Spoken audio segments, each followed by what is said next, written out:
कैसे हैं? I hope अच्छे होंगे। हमने लास्ट लेक्चर में जो है 40 क्वेश्चन नंबर तक सॉल्व किया था। हम आगे के क्वेश्चंस को सॉल्व करेंगे। आई होप आप लोगों को बहुत सारी चीजें समझ में आ गई होंगी कि एन्युटी होता क्या है, ऑर्डिनरी एन्युटी क्या होता है, एन्युटी ड्यू क्या होता है, कब हम एन्युटी ड्यू फाइंड करेंगे, कब हम ऑर्डिनरी एन्युटी फाइंड करेंगे, कब future value of annuity due देखा जाएगा, कब present value of annuity due देखा जाएगा, और ऐसे ही ऑर्डिनरी एन्युटी में फ्यूचर वैल्यू या फिर प्रेजेंट वैल्यू कब निकालनी। ठीक, अब हम क्वेश्चन सॉल्व करेंगे। क्वेश्चन नंबर 41 है। क्वेश्चन है Z needs ₹15 lakh for the marriage of his daughter at the end of 5th year. Considering that the interest rate is 10% at present, what amount he will have to deposit in the bank FDR with yearly compounding? सबसे पहले देखिए यहाँ पे जो आपको mention किया गया है कंपाउंडिंग है, ठीक है। मुझे एक चीज बताइए, ये 15 लाख इसको अभी मिलेगा कि ये 5 साल के बाद मिलेगा? ये 15 लाख जो है आपको 5 साल के बाद मिलेगा, तो हम इसको लिख सकते हैं क्या कि ये फ्यूचर वैल्यू है। Yes, okay. तो और रेट ऑफ इंटरेस्ट क्या है? 10%। कंपाउंडिंग है, कंपाउंडिंग है, तो हम कंपाउंडिंग लेंगे इसमें। और इसने पूछा क्या है, what amount he will have to deposit, that means हमसे पूछा क्या गया है, प्रेजेंट वैल्यू। अच्छा, आपको एक फॉर्मूला याद होगा, future value equals to present value 1 plus R की power N, right. Future value हमारा क्या आया, 15 लाख। प्रेजेंट वैल्यू हमको नहीं पता है, 1 हमारा आ गया 10/100 की पावर 5, राइट। हम इसको सॉल्व करते हैं आगे। प्रेजेंट वैल्यू 1.10 की पावर 5, प्रेजेंट वैल्यू जब हम 1.10 को 5 टाइम्स मल्टीप्लाई करेंगे तो हमारे पास जो वैल्यू आएगी 1.61051 आएगी। जो यहाँ पे इन्होंने एक मेंशन भी किया हुआ है, लेकिन आप उसको निकालना सीखिए कैसे निकालना है। यहाँ पे 15 लाख आया, तो हमारा प्रेजेंट वैल्यू क्या आया, 15 लाख डिवाइडेड बाय 1.61051, तो हमारा जो आंसर आएगा वो आएगा 93181।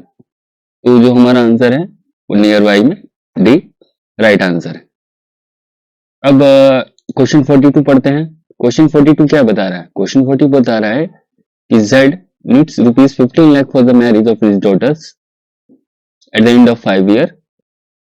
Considering the interest is 10% at present, how much lesser amount he will have to deposit to the bank FDR if compounding is half yearly, not the yearly. अब देखिए यहाँ पे क्वेश्चन सेम है, क्वेश्चन चेंज नहीं है, question same है। Future value अपना 15 लाख है, रेट 10% है, टाइम जो है 5 ईयर है।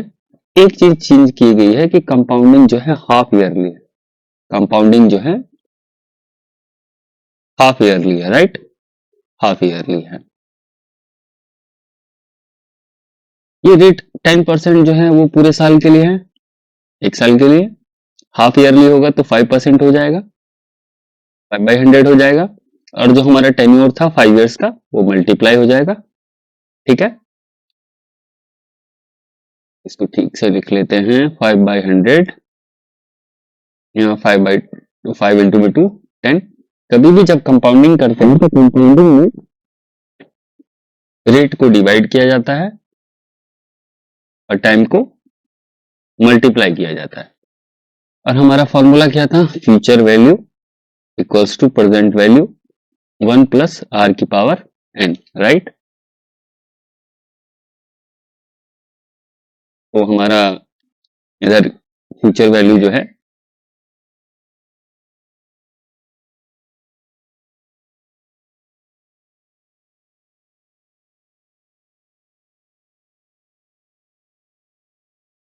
15 लाख आया। प्रेजेंट वैल्यू हम लोगों को निकालनी है 1 प्लस 5/100 की पावर 10। ये 10 कहां से आया? 5 इंटू 2, क्योंकि वो जो है आपका कंपाउंडिंग क्या हो रहा था? हाफ ईयरली हो रहा था। ओके, और यहाँ टाइम को मल्टीप्लाई कर दिया 5 इंटू 2 तो 10 टाइम्स, राइट। प्रेजेंट वैल्यू 1.05 की पावर 10। अब 1.05 को 10 टाइम्स मल्टीप्लाई करिएगा तो हमारे पास जो वैल्यू आएगी वो आएगी 1.62889, जो यहाँ पे इन्होंने मेंशन भी किया हुआ है। यहाँ पे इन्होंने ये वैल्यू मेंशन भी की हुई है, लेकिन आपको वैल्यू निकालनी आनी चाहिए। ओके, तो हमारा प्रेजेंट वैल्यू क्या आया? प्रेजेंट वैल्यू हमारा बना 15 लाख डिवाइडेड बाई 1.62889। तो हमारा जो प्रेजेंट वैल्यू आएगा वो अप्रोक्सीमेट अब जब डिवाइड करेंगे तो आएगा 920872। अब इन्होंने क्वेश्चन में पूछा क्या था? क्वेश्चन में उन्होंने पूछा था कि how much lesser amount he will have to deposit in the bank FDR। तो पहले इसको कितना जमा करना पड़ रहा था जब कंपाउंडिंग ईयरली था? कंपाउंडिंग आपका ईयरली था जब, तो ये पहले अमाउंट जमा कर रहा था 931382 अप्रोक्सीमेटली। जब कंपाउंडिंग आपका हाफ ईयरली हो गया, कंपाउंडिंग आपका हाफ ईयरली हो गया, तब इसको कितना अमाउंट जमा करना है? 920872। तो कितना कम अमाउंट जमा करवा रहा है ये अमाउंट कितना कम जमा करवा रहा है? 10509 अप्रोक्सीमेट में। जब इसमें पॉइंट में हम आगे वैल्यू लेंगे 98, पॉइंट में 49, अप्रोक्सीमेट में 10,509। तो इसके नियर बाय वैल्यू हम सर्च करते हैं, तो नियर बाय वैल्यू जो हमारी है ऑप्शन बी में। आई होप आपको क्वेश्चन समझ में आया होगा। अब आगे के क्वेश्चन सॉल्व करते हैं हम। देखिए अगला क्वेश्चन जो है क्वेश्चन नंबर 43, वो बोल रहा है कि x borrowed ₹10,000 from the bank as a personal loan repayable in 5 years at 12% rate of interest.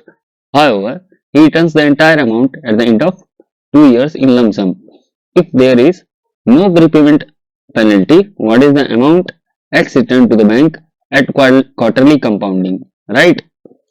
अब है क्या कि इसने जो है लोन लिया 10,000 का और उसने वो पैसा 2 साल में चुका दिया। क्वार्टरली कंपाउंडिंग है। हम पहले फैक्ट्स लिख लेते हैं क्वेश्चन के। 10,000 जो है आपका अमाउंट है, टाइम जो है 5 ईयर है, रेट जो है 12% है, और कंपाउंडिंग जो है क्वार्टरली है। कंपाउंडिंग जो है क्वार्टरली है, राइट। कंपाउंडिंग क्वार्टरली है। तो उसने लगभग में कितना अमाउंट चुकाया है? तो फ्यूचर वैल्यू चुकाया उसने। फ्यूचर वैल्यू क्या होगा? प्रेजेंट वैल्यू 1 प्लस आर की पावर एन। आर 12% जो था वो साल के लिए था। अब इन्होंने क्वार्टर किया है तो 4 क्वार्टर होते हैं, तो हमारा जो रेट बना वो ये हो गया, और एक क्वार्टर में 4, टोटल टेन्योर 2 साल में उसने चुकाया, तो हमारा पीरियड कितना बना? पीरियड हमारा बना 8 का, और हमारा रेट बना 3/100, राइट। तो हमारा 10,000 था जिसने अमाउंट जमा कराया 1 प्लस 3/100। तो हमारा जो 3/100 तो इधर आ गया 10,000। 1.03 की पावर 8, 1.03 को 8 टाइम्स अब जब मल्टीप्लाई करेंगे तो हमारे पास वैल्यू जो आएगी वो आएगी 1.26677। यहाँ पे 10,000 था, मल्टीप्लाई जब करेंगे तो हमारे पास वैल्यू क्या आएगी? 12667। देखते हैं क्वेश्चन में ये आंसर है कि नहीं। तो अपना जो ऑप्शन ए है 12668 आंसर यहाँ पे मेंशन है। ओके, आई होप आपको समझ में आ गया ये भी। Question number 44. Bank has been paying interest at 11% in the newspaper advertisement. The bank wants to know so the effective annual rate of interest for better projection. What it can show as the effective annual rate of interest on quarterly compounding. देखिए, rate of interest और effective rate of interest में क्या फर्क होता है? Rate of interest जो होता है, रेट ऑफ इंटरेस्ट जो होता है आपका,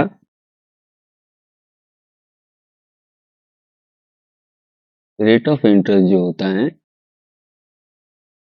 ऑलवेज ईयरली मेंशन होता है. क्या होता है? ईयरली मेंशन होता है. जैसे इस क्वेश्चन में यहाँ 11% पर एनम लिखा गया है. क्या लिखा गया है? 11% पर एनम. अगर कंपाउंडिंग नहीं है, अगर कंपाउंडिंग नहीं है तो जो ईयरली यील्ड भी होगा वही वो 11% ही रहेगा. लेकिन कंपाउंडिंग से इसका इम्पैक्ट चेंज हो जाएगा और जो इफेक्टिव इंटरेस्ट रेट रहेगा वो कंपाउंडिंग के साथ में आएगा. इफेक्टिव क्या आएगा? कंपाउंडिंग के साथ में आएगा. इफेक्टिव क्या आएगा?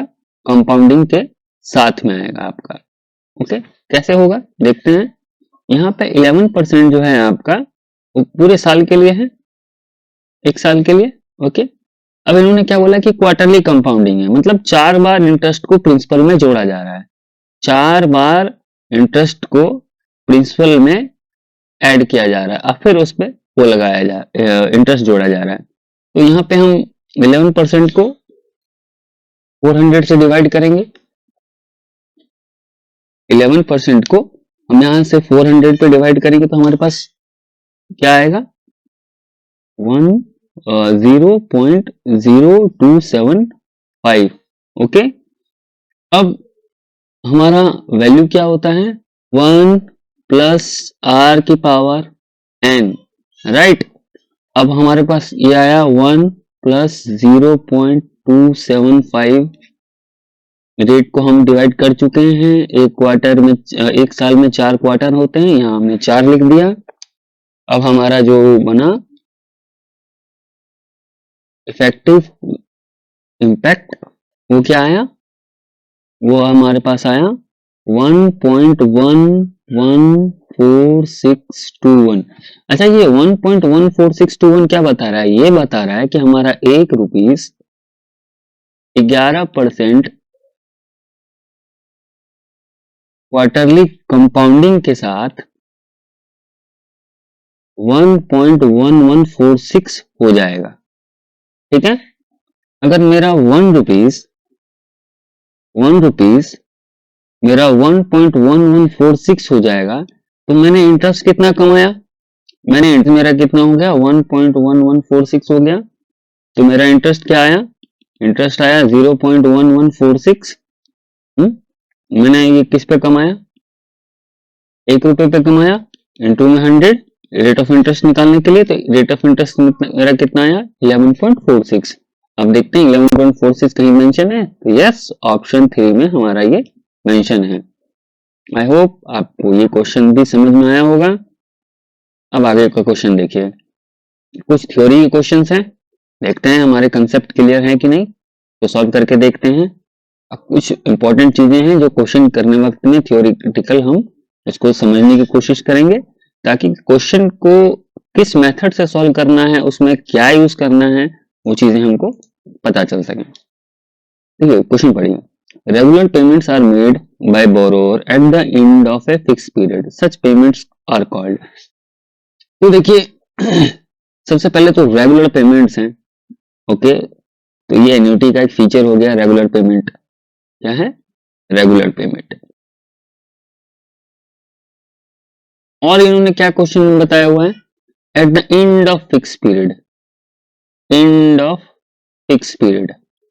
तो हमको पता है कि ऑर्डिनरी एन्युटी में जो पेमेंट होता है वो एंड में होता है.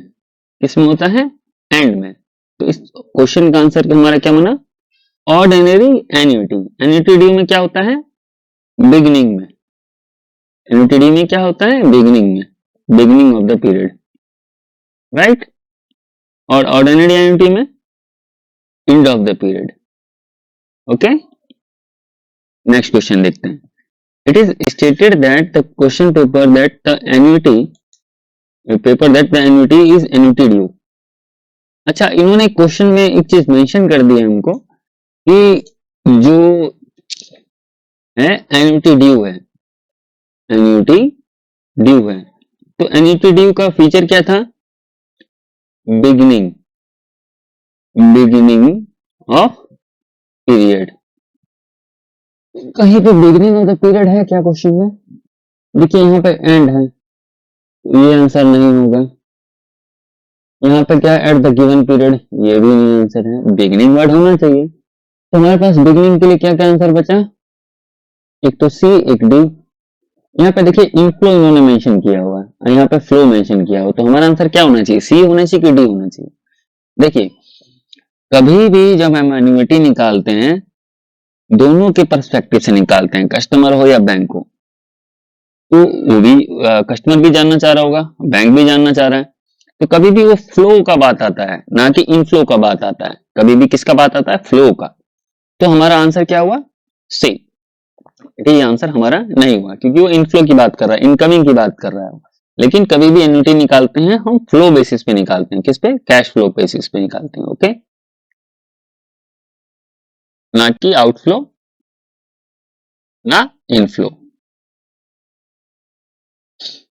अब क्वेश्चन नंबर 47 देखते हैं। A person wants to know as to how much he would get in future by investing some amount at specified intervals for a certain period at a given interest rate. To know this what he should calculate. Question को आराम से समझते हैं। A person wants to know as to how much he would get in the future. That means he wants to know about future value. Okay, at specified intervals for a certain period at given interest. Okay, to know this what he should calculate. देखिए तो एक तो बात होगी कि ये future की बात कर रहा है, फ्यूचर वैल्यू जानना चाह रहा है, तो प्रेजेंट वैल्यू वाले ऑप्शन तो मेरे वैसे ही कट आउट हो गए। ओके, अब ये बात कर रहा है कि ऑफ एन ऑर्डिनरी एन्युटी या फिर एन्युटी ड्यू। मेरे को एक चीज बताइए, यहाँ पे इन्होंने कहीं भी मेंशन कर रखा है कि बिगिनिंग ऑफ द पीरियड है? नहीं। या फिर इन्होंने यहाँ पे ये मेंशन कर रखा है कि एंड ऑफ द पीरियड है? वो भी नहीं मेंशन कर रखा है। तो जब आपको मेंशन नहीं कर रखा है तो आपको हमेशा उसको ऑर्डिनरी एन्युटी मानना है। क्या मानना है? Ordinary annuity. ओके, तो हमारा आंसर क्या हुआ? Future value of ordinary annuity. Right, अब ऐसे क्वेश्चन 48 पे जाते हैं। A person wants to know as to how much a loan would cost him by paying certain amount of installment at specified intervals for a given interest rate. To know this, what he should calculate. Question को break down करते हैं। एक loan amount है, मान लीजिए ये जो है इसका लोन अमाउंट है 1 लाख, ठीक है। उसको उसने इंस्टॉलमेंट्स में पे किया, मान लीजिए 12 इंस्टॉलमेंट्स में पे किया, 1 2 3 4 5 6 7 8 9 10। ओके, उसने रेगुलर कुछ अमाउंट पे किया, 10,000 समथिंग करके पे किया होगा या कुछ भी पे किया होगा, तो उसने एक फिक्स्ड अमाउंट रेगुलर पे करता गया। वो क्या करता गया? रेगुलर अमाउंट जो है पे करता गया। वो जानना चाह रहा है कि उसने जो ये लोन लिया था और उसको जो है 1 साल के बाद टोटल अमाउंट कितना चुकाना पड़ा। दैट मीन्स वो ये जानना चाह रहा है कि फ्यूचर वैल्यू उसकी क्या रही, टोटल वो अगर उसको इन्वेस्ट करता है कहीं पे तो कितना उसको पैसा मिलता। तो ये आंसर हुआ future value of ordinary annuity. सबसे पहले एन्युटी कौन सा था? क्योंकि इंस्टॉलमेंट हम कैसे देते हैं? मंथ एंड में देते हैं, तो एन्युटी डी मेरा कट गया, बचा क्या मेरा? Future value of ordinary annuity और present value of ordinary annuity. अब फ्यूचर वैल्यू क्यों निकाली मैंने? कि उसका लोन कितना कॉस्ट करता। टोटल इसने 1 लाख दिया है तो वो पैसा कितना चुकाता टोटल में, तो कितना चुकाता 1 साल बाद में, कुछ कितना चुकाता? 1 लाख का मान लो उसने 1,20,000 चुकाया होगा, 1,20,000 चुकाया होगा, तो उसका क्या बना? फ्यूचर वैल्यू बना ना। ओके, इस तरीके से हमारा आंसर क्या हुआ? Future value of ordinary annuity. अब क्वेश्चन नंबर 49 क्या है? A person wants to know the present value of the amount he will get at the end of particular period if he invest the amount for that period in equal installment. What should be calculated for him? अब देखिए question में एक इन्होंने चीज दी हुई है present value, तो कहीं भी फ्यूचर वैल्यू है क्या? हाँ, ऑप्शन बी में फ्यूचर वैल्यू है, गलत, ये आंसर नहीं होगा मेरा, ऑप्शन डी नहीं होगा, तो मेरा आंसर क्या होगा? या तो ए होगा या तो बी होगा। अब चीज बताइए कि इंस्टॉलमेंट जो है मंथ बिगिनिंग में दी जाती है कि मंथ एंड में दी जाती है? तो जो मेरा इंस्टॉलमेंट है वो मंथ एंड में दी जाती है। अगर मंथ एंड में दी जाती है तो एन्युटी डी होगा कि ऑर्डिनरी एन्युटी होगा? तो ऑर्डिनरी एन्युटी होगा, क्योंकि एन्युटी डी में एंड ऑफ द पीरियड होता है, एंड ऑफ द पीरियड होता है। ओके, वैसे क्वेश्चन 50 देखते हैं। A person is interested to know the amount he would get at the end of the given number of years if he deposits a similar amount of money at the beginning of each year. What he should calculate?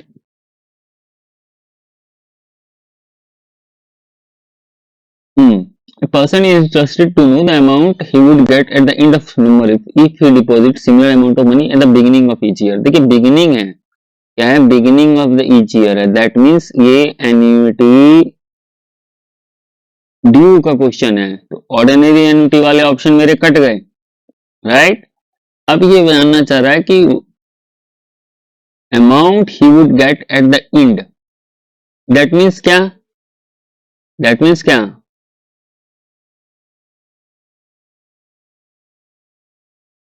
The person is interested to know the amount he would get at the end of given number of years if he deposits a similar amount of money at the beginning of each year. He should calculate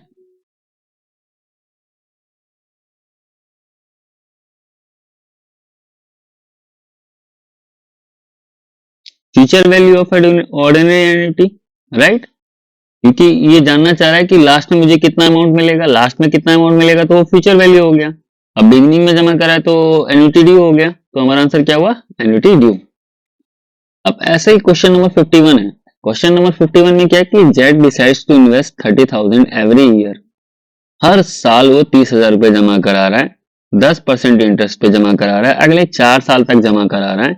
what amount he will get at the end of 4 year. यहाँ पे उन्होंने एक पीबीआईएफए factor mention किया हुआ, ये क्या होता है ये भी मैं समझाऊंगा अभी आपको। पहले आपको ये समझ में आ गया कि एन्युटी है, क्योंकि 30,000 वो जमा करा रहा है, फिक्स इंटरवल पे करा रहा है, ठीक है। यहाँ पे इन्होंने क्वेश्चन में मेंशन किया हुआ है कि बिगिनिंग ऑफ द मंथ है कि एंड ऑफ द मंथ है, नहीं, तो जब भी ये मेंशन नहीं हो तो आपको एज्यूम करना है कि वो एंड ऑफ द मंथ हो। क्या हो? एंड ऑफ द मंथ हो, राइट।